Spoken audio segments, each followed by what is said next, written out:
आरव की शादी का दिन था, लेकिन उसने वेडिंग रिंग अपनी होने वाली पत्नी जानवी की जगह अपने साले विमान की पत्नी लैला को पहनना चाहा। लेकिन आखिर उसने ऐसा क्यों किया? क्योंकि शादी के एक दिन पहले ही एक ऐसा खेल शुरू हो चुका था जिसने सब कुछ बदल दिया। शादी का माहौल पूरे शहर में छाया हुआ था। जानवी व्हाइट जोड़े में एकदम परी जैसी लग रही थी। वहीं आरव भी जानवी से मिलने ससुराल आया था। उसने पूरे दिल से जानवी के लिए खूबसूरत गहने, कीमती कपड़े और 10 लाख रुपए कैश की व्यवस्था कर ली थी। आरव को लगा था कि उसका प्यार और यह गिफ्ट देखकर उसके ससुराल वाले बहुत खुश होंगे, लेकिन उसे क्या पता था कि उस घर की कहानी कुछ और ही थी। जैसे ही आरव गहने और पैसे लेकर ससुराल पहुंचा, उसकी होने वाली सास की आंखों में लालच की चमक उभर आई। उसने गहनों को हाथ में लेते हुए बड़ी चतुराई से मुस्कुराते हुए कहा, बेटा आरव, हम अपनी बेटियों को राजकुमारियों की तरह पालते हैं। हमारे यहाँ एक परंपरा है कि दामाद अपने साले को भी गिफ्ट देता है। ये गहने और पैसे तुम जानवी को नहीं बल्कि उसके भाई विमान को दोगे, तभी ये शादी होगी। आरव के पैरों के नीचे से जमीन खिसक गई। उसने विनम्रता से समझाने की कोशिश की, माँ जी, मैंने ये सब जानवी के लिए ही लाया है। बाकी जो पैसे थे वो सब इन गहनों और कपड़ों में खर्च हो गए। अब मेरे पास अतिरिक्त रकम नहीं बची है। लेकिन सास ने कोई दलील सुनने से इनकार कर दिया। उसने हुक्म सुना दिया, तो फिर कल तक 10 लाख रुपए का इंतजाम कर लो, वरना ये शादी नहीं होगी। तुम्हारे पास सिर्फ 24 घंटे हैं। आरव समझ गया था कि यह महज परंपरा नहीं बल्कि एक सुनियोजित लालच का खेल है, लेकिन उसने अभी कुछ नहीं कहा। वह जान चुका था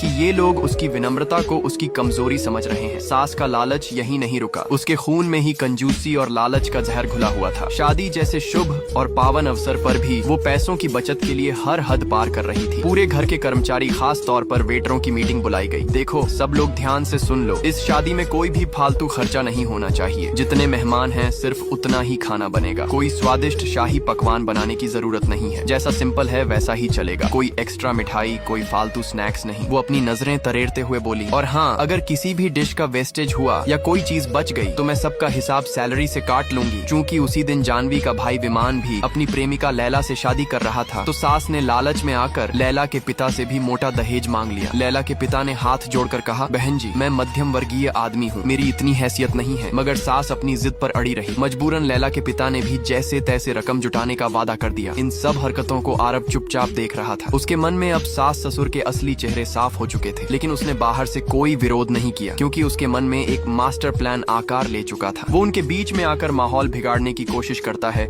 लेकिन चालक सास जैसे तैसे करके स्थिति को संभाल लेती है और आरव को भी बोल देती है कि अगर उसके पास पैसों का इंतजाम नहीं हुआ तो वह 2-3 दिन बाद में पैसों का इंतजाम कर दे। आखिरकार आरव ने भी हामी भर दी, लेकिन उसके चेहरे पर जो शांति थी उसमें एक गहरा तूफान छुपा हुआ था। आखिरकार वह दिन भी आ गया जिसका सभी को बेसब्री से इंतजार था। मंडप पूरी तरह से सज चुका था। बारात भी धूमधाम से पहुंच चुकी थी। पूरे माहौल में शहनाइयों की मधुर धुन बज रही थी।